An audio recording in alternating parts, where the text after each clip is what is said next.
안녕하세요. 전성입니다. 반갑습니다.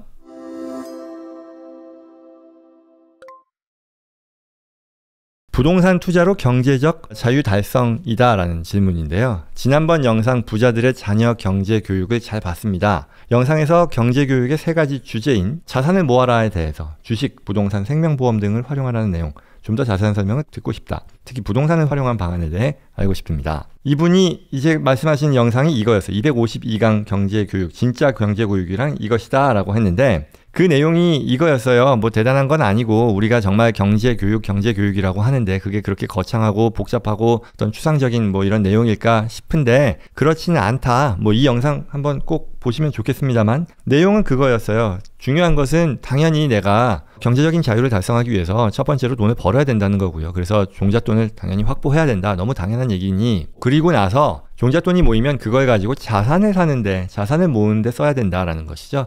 자산이라는 것의 정의는 나의 지갑에 돈이 들어오게 해주는 대상이라는 거죠. 그걸 소유함으로써. 결국 그 말은 대표적인 게 뭐 투자 부동산이라던가 뭐 주식이라던가 생명보험, 연금과 같이 나에게 현금 흐름을 불러일으켜주는, 가져다주는 그런 대상이 되는 자산을 구입해라. 그럼으로써 그로부터 나오는 현금 흐름이 나의 생활에 필요한 현금 흐름을 충족할 때 그때 바로 나는 경제적인 자유를 달성하게 된다. 그리고 이게 선순환되면서 계속 그 규모가 커질 수 있다. 그러면 내가 무슨 일을 하건 삶을 살아나가는 데 있어서 돈으로 인해 고통스러워지는 상황은 피할 수 있으니 그게 우리가 원하는 자유 아니겠느냐라는 그런 얘기였고, 또 거기에 절세를 활용하는 것도 잊지 말아라. 왜? 그와 같은 현금 흐름을 발생시키는 데 있어서도 결국 비용이라는 항목에서 보면 어느 단일 항목 중에서도 세금보다 더 높은 항목은 없으니 그 세금을 줄이는 노력은 나의 넷 현금 흐름, 넷 캐시플로우를 순현금 흐름을 늘리는 데 있어서 굉장히 큰 역할을 하기 때문에 였었던 거죠.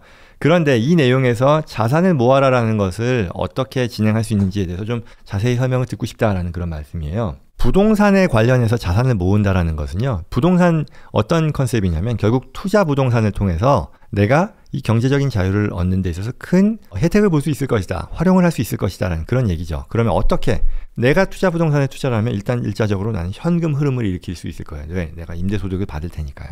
그리고요, 또한 부동산이 좋은 이유는 내가 가진 자산뿐만이 아니라 여기서 레버리지를 일으킨다고 하잖아요. 이게 뭐 대단한 얘기는 아니고요. 모기지 받아가지고 우리가 부동산 사잖아요. 내가 돈이 뭐 10만 불이 있으면 10만 불짜리 부동산을 사는 게 아니라 이걸 종잣돈, 그죠? 다운페이로 삼아 그보다 더 큰 밸류의 자산을 사게 된다는 거죠. 그렇게 되면 거기서 나오는 현금 흐름이 더 커질 수 있다는 것이고, 그 자산을 담보로 레버리지를 일으키는 거니까 그 자체가 아주 리스키하지는 않다라는 그런 얘기죠. 그리고 이걸 통해서 부동산 투자와 관련해 정부가 제공하는 여러 가지 절세 혜택이 있으니 이것도 같이 누릴 수 있다. 그럼으로써 내가 원하는 그 자산이라는 그 정의에 해당되는 대상의 하나로서 이 부동산이 충분히 역할을 하게 된다라는 그런 얘기였어요. 그러면 구체적으로 한번 보자는 거죠. 자, 어떤 분이요, 이 사례예요. 홍길동이라는 분이 있어요. 뭐 이분이 근로소득을 1밀리언, 100만 불을 벌었어요. 이 너무 높은데요. 이건 그냥 숫자를 좀 깔끔하게 하기 위해서고요. 뭐 10만 불이어도 상관없어요. 뭐 만 불이어도 상관없겠고요. 얼마건 간에 이게 밀리언이라고 일단 쳐요. 벌었단 말이죠. 근데 이분의 소득세율이요 40%라고 할게요. 그러면 이분은 그 해에 돈을 벌어서요, 자기 수중에 떨어지는 돈은 아마 60만 불일 거예요. 그렇겠죠? 60만 불이 떨어지는 상황이에요. 뭐 6만 불일 수도 있습니다. 10만 불 버는 사람이면요. 그러니 아무것도 안 한 사람은요, 플래닝을 안 했다라고 쳤을 때에는 인컴을 벌고 거기에 세금을 내고 난 60만 불이 나에게 떨어지는 돈이다 라고 얘기할 수 있는 거죠. 자, 그에 반해 부동산, 투자 부동산 자산을 사가지고요, 뭔가를 한다라고 쳐요. 투자 부동산을 통해 내가 현금 흐름을 일으킨다라고 보자는 거예요. 그러면 어떻게 하느냐? 이분은요, 밀리언을 가지고요, 이 돈을 부동산을 사는데 쓴다는 거예요. 그런데 첫째, 아까 얘기한 것처럼 레버리지를 일으키는 거잖아요. 모기지를 일으키죠. 보통 그러면 200만 불, 그러면 전체 한 30%, 3분의 1 정도를 다운페이를 하는 것이고 나머지를 모기지를 일으키는 거잖아요. 이거 그렇게 어그레시브한 거 아니고 많은 경우 할 수 있죠. 그렇게 하면 부동산 자산 300만 불짜리를 살 수 있을 거예요. 그랬을 때 두 번째로요, 이게 부동산을 사면 그에 대해서 우리는 감가상각이라는 거를 일으킬 수 있잖아요. 그 감가상각이라고 하는 것은 이 부동산을 내가 임대 부동산으로 활용을 하니 결국은 임대 수입을 내기 위해 이 자산을 사용하게 되는 거잖아요. 그랬을 때에는 이 자산을 사용하는 그 기간, 내용연수라고 부릅니다만 그 내용연수 기간 동안에 이 자산을 비용 처리할 수 있게 된다는 거죠. 그러면 300만 불이라고 하는 자산에 대해서 뭐 기술적인 내용 좀 다 쳐낼 거 쳐내고 요지는 이 금액을 내가 이 부동산의 내용연수 기간 동안에 쪼개서 비용 처리를 할 수 있다는 얘기가 될 텐데요. 법적으로 부동산은요, 레지덴셜이냐 커머셜이냐에 따라 뭐 27.5년 또는 39년 이렇게 합니다. 근데 이걸 뭐 그냥 30년이라고 할게요. 그러면 이 부동산 투자에 발생한 금액을 30년에 걸쳐서 내가 비용 처리를 할 수 있다는 얘기가 되죠. 그런데 우리가 부동산을 사면은요, 부동산이 내용연수가 30년이라고 보지만 부동산을 사는데 해당된 그 지출액이요, 정말 부동산에만 해당이 되냐 하면 그렇지는 않을 거예요. 예컨대 거기에 들어가 있는 픽스처들이죠. 아니면 뭐 라이트 벌브, 뭐 전구라던가, 아니면 에어 컨디셔닝 그 시스템이라 HVAC이라고 하죠. 이런 시스템이라던가, 여기에 분명히 300만 불의 퍼처스 프라이스가 건물에만 해당이 되는 게 아니라 실제로는 그 내용 연수가 훨씬 더 짧은 자산을 구입하는데 썼다라고도 얘기할 수 있을 거예요. 그렇죠? 예컨대 내가 300만 불 중에 뭐 100만 불은 그래 땅값이야. 200만 불은 건물값인데 그 200만 불이라는 건물값이 정말 건물이냐는 거죠. 건물인 30년인데 그렇지 않고 뭐 전구에 들어가는 비용이다. 아니면 뭐 홈 어떤 어플라이언스에 들어가는 비용이다. 그렇다고 하면 그들은 내용 연수가 30년이 아니죠. 뭐 3년, 5년, 10년 뭐 이렇단 말인데요. 여기서 세법이 허락하는 방식인 코스트 세그리게이션이라는 컨셉이 들어가는데, 결국은 이 내용을 뭐 더 기술적으로 얘기하지 않더라도 달성할 수 있는 혜택은 내 300만 불의 지출을요, 원래는 30년 동안에 걸쳐서 뭔가 비용 처리를 하는데 반해 세법이 허락하는 방식에 따라 엑셀러레이션 할 수 있다는 얘기예요. 훨씬 더 가속해서 첫 해 또는 첫 둘째 해, 첫 세 해 동안에 비용 처리를 할 수 있게 된다라는 얘기고요.